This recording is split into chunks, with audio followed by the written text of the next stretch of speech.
Hello and welcome to the School Safety Free Period. I'm Dr. Amy Klinger, and once again, flying solo today, missing Amanda, but she'll be back soon. But today we wanted to talk a little bit about what I like to call the last straw. And this is kind of the impact of bad decisions, which may not necessarily immediately be apparent as a school safety issue, but let's see if we can figure out what that impact might be. So I wanted to talk about a couple of things that have been happening here as we're closing out the school year. One of these is in Minnesota. So this is a teacher in Minnesota who has been charged with a count of malicious punishment of a child. And this is in a sixth grade classroom. So they are having a lockdown drill.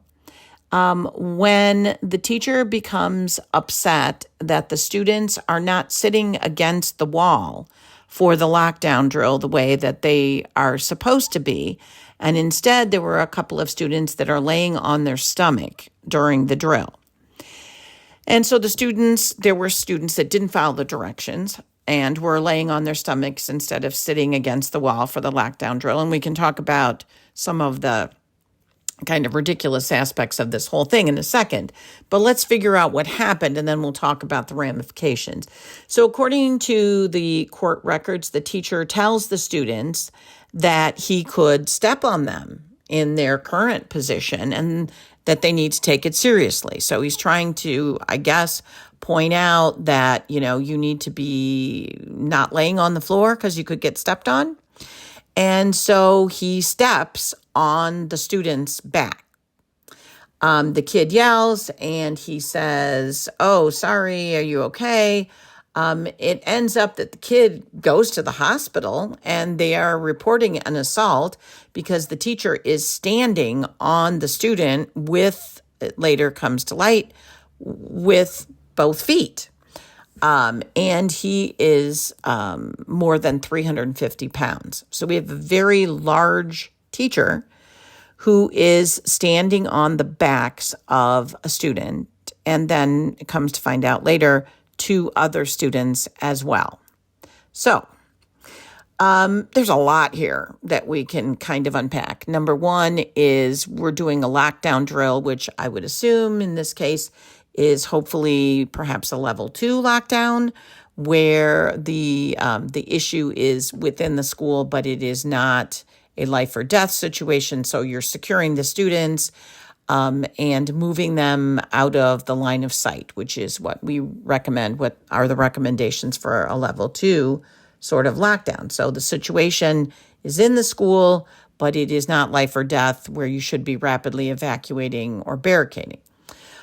So the students, so that you get into, kids don't necessarily take this seriously.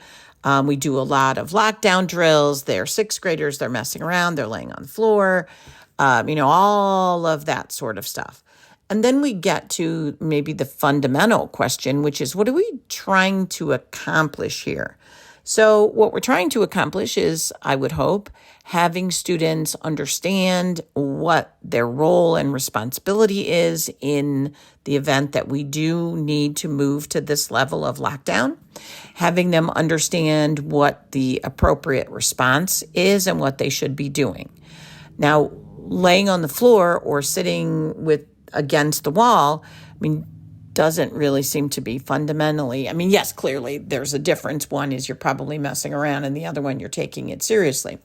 But then we sort of get to this kind of last straw thing of, clearly standing on the back of the student when you are a large adult and they are sixth graders probably did not accomplish anything we were trying to accomplish. And we kind of go back to what we talked about in our previous episode of, teachers that or people that are frustrated, they don't have maybe great classroom management skills. They don't necessarily have the ability to get students to comply.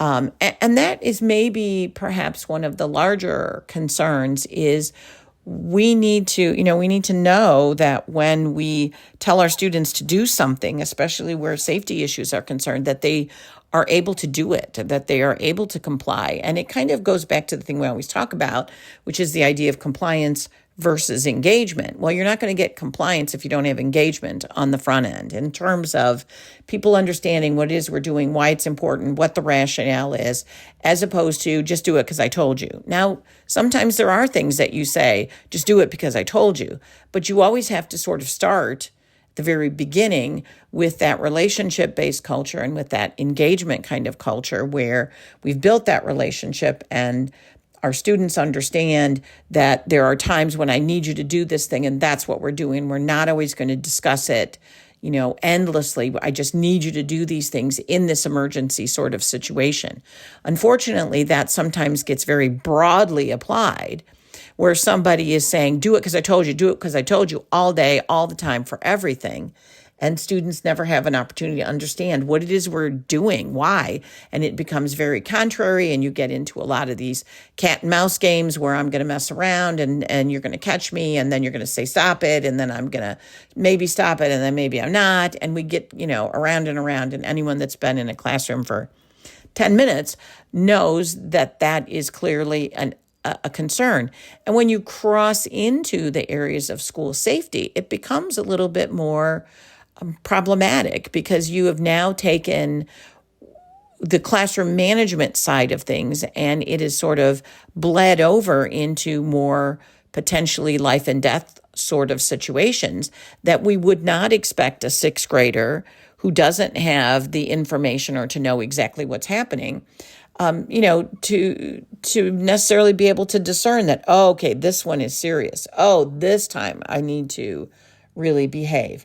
And so, we get into these kind of situations where people are making just really bad decisions, and it really begins to impact a whole bunch of other things. And, there's these extended consequences of what else was happening in this classroom, what other classroom management kind of techniques were being utilized that maybe weren't super effective and we just didn't know about it, but also undermining that trust with parents and with our stakeholders that we do know what we're doing. We're making good decisions. We are, acting in the best interests of students, and clearly getting them to be in the safest possible position for lockdown is in their best interest.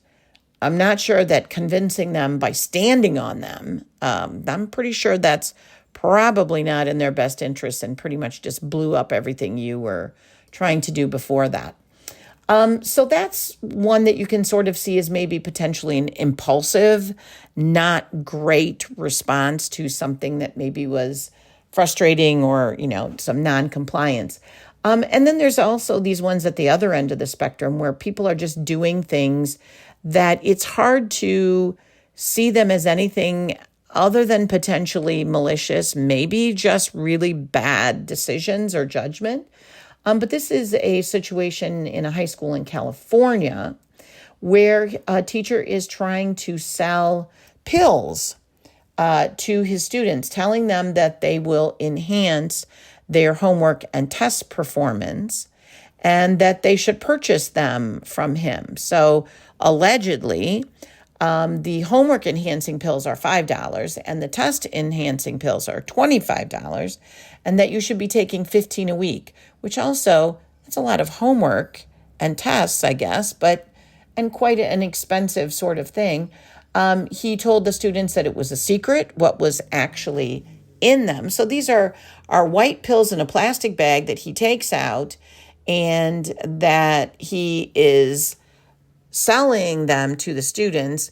And allegedly it's a joke. They're probably Tylenol. It's a bad joke.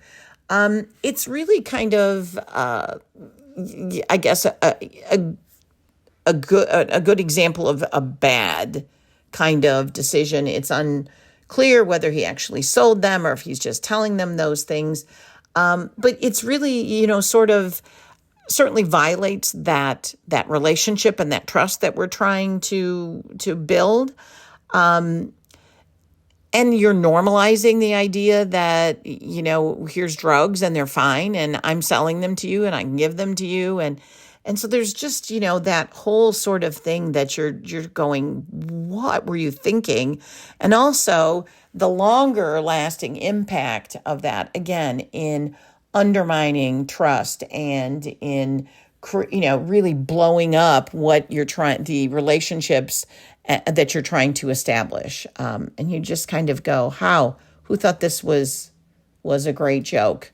And then we get into ones that I think are a little bit more difficult to rationalize. And that's a lot of, and we see these all the time where, there was one here in Ohio not too long ago where a teacher followed an elementary student home to yell at them about their homework or to collect their homework, something to do with the homework, where you're just really overstepping the bounds of what it is you're supposed to be doing. And I think it's important to put this in context. These are kind of outlier sort of events. It's not like every teacher is doing these kind of things.